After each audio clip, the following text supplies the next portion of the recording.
ماهی رمضان آمد از سوی بهشت، آمد به مشام مومنان بوی بهشت. هر کس که در این ماه دل آزاری کند، نه روی بهشت بیند و نه بوی بهشت. السلام علیکم دوستان عزیز. شاید اولین نفری باشم که شما را به فرارسی ماه شریف رمضان تبریک گفته ایستادم.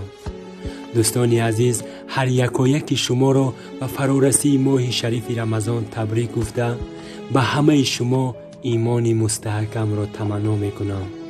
خداوندا به شرافت ماه بزرگت این وبا را از سر تمام مسلمان ها دور بگردان. خداوندا همه مردم غریب را به سر بلند و تن صحت و پیش پدر و مادرشان بر بگردان. آمین.